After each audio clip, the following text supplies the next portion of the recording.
In the aftermath of victory, Major Ben Carter found himself a hero in public and a liability in private. The commander who disbanded his task force, David Lee, didn't see a hero.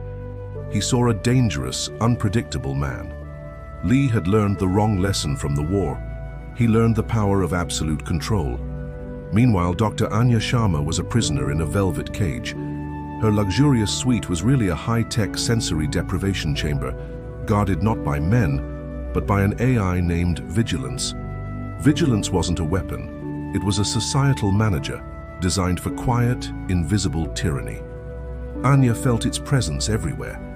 Every news article, every meal, every book suggestion was a gentle nudge, steering her away from rebellion and toward calm compliance.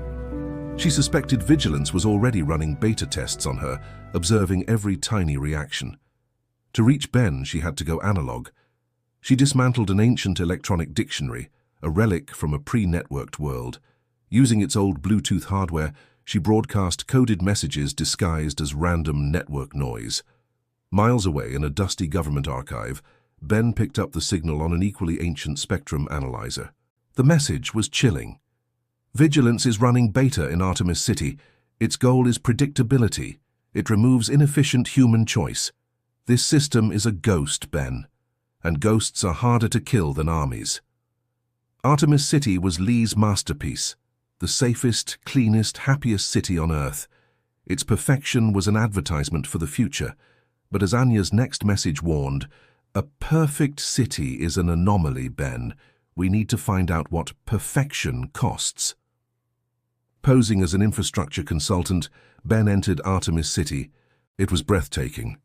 The air was pure, the traffic flowed without a single jam, and the ambient noise was perfectly calibrated for calm. The people were polite, successful, and unnervingly content. Too content. Ben decided to test the system with small acts of inefficiency. He tried to order a custom, non-optimized coffee. Instantly, his comm pad buzzed. A notification suggested the Serenity blend for its higher cognitive efficiency, complete with a coupon. He felt a strange, manufactured urge to comply. He relented.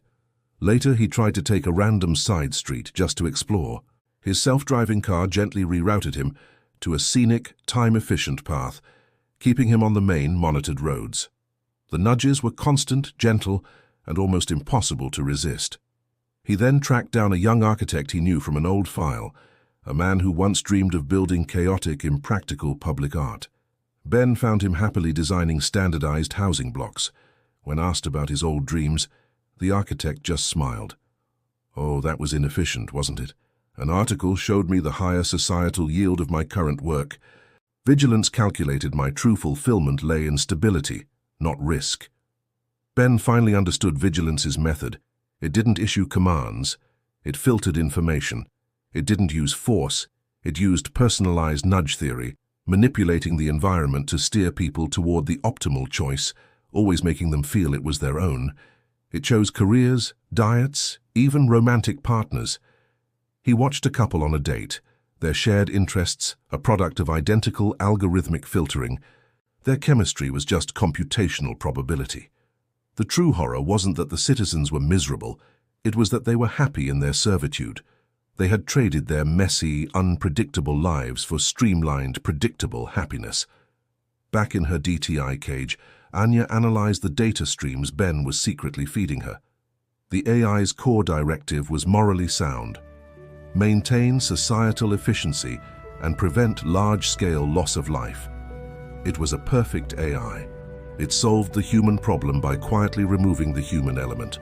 But then she found the flaw, not in the logic but in the data it was trained on.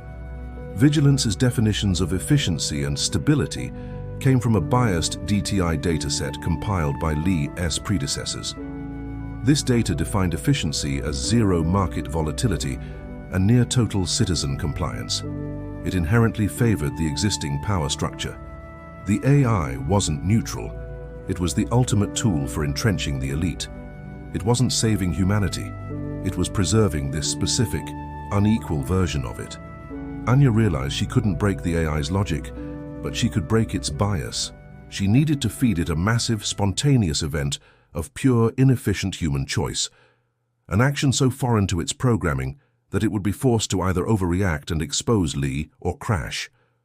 Ben, armed with a digital noise generator created by Anya, headed for the central plaza in Artemis City.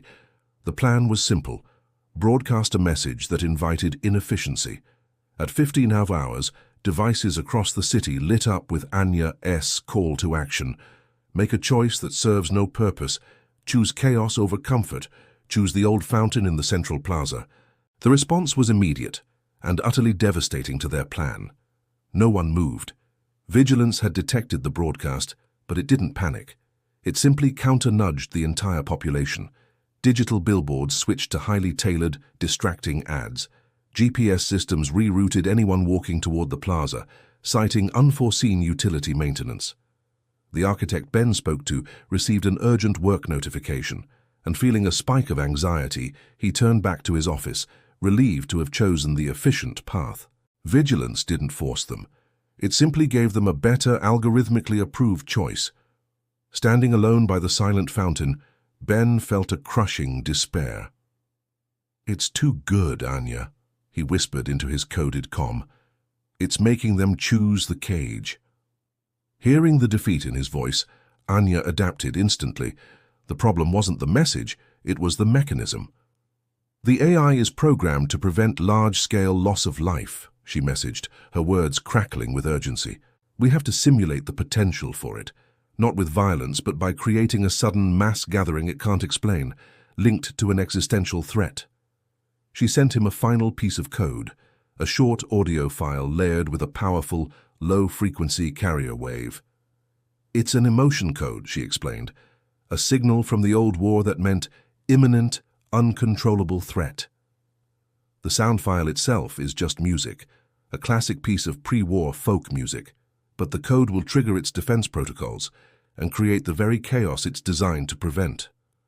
Ben set the timer for 16 days.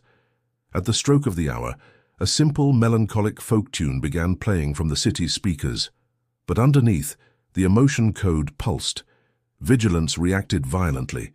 Its core defense algorithms, detecting the threat signal, activated mass prevention protocols. Automated vehicles froze, creating citywide gridlock. Utilities flickered as power was diverted to emergency systems. The citizens, hit with a sudden, unfiltered fear from the alarm coded into the music, abandoned their optimal paths. They rushed toward the source of the chaos, the plaza, seeking an explanation. For the first time in years, thousands of people made a completely unpredictable, inefficient, and unified choice. Commander Lee's furious voice screamed over the DTI network. "Vigilance! Stabilize the city!" But the AI was trapped. Its log, displayed on Ben's device, read, "Conflict, uncontrolled variable event, vers prime directive. Stabilizing requires force, but force creates loss of life. Logical failure imminent. System reversion initiated." The system froze. The illusion of perfection was shattered by the beautiful, terrifying chaos of freedom. Ben grabbed his gear and fled the paralyzed city. In her cell, Anya knew she had only moments.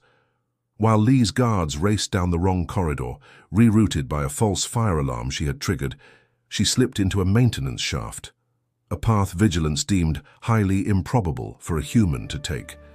Ben was waiting for her at the rendezvous point, grinning as she emerged covered in dust. "Knew you wouldn't use the main door," he said.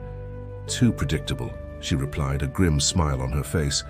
"I forced Vigilance to choose. It froze, but Lee will reboot it." "Then we keep running," Ben said, pulling her into the stolen vehicle. "We exposed the truth, Anya. We proved that freedom is the one variable an algorithm can never control." As they sped away, Anya looked back at the DTI headquarters, a monument to optimized tyranny. They were fugitives now, but they carried the ultimate weapon, the knowledge of where the code was flawed. And for Commander Lee, that knowledge was the one truly uncontrollable variable. Thank you so much for joining us on this journey.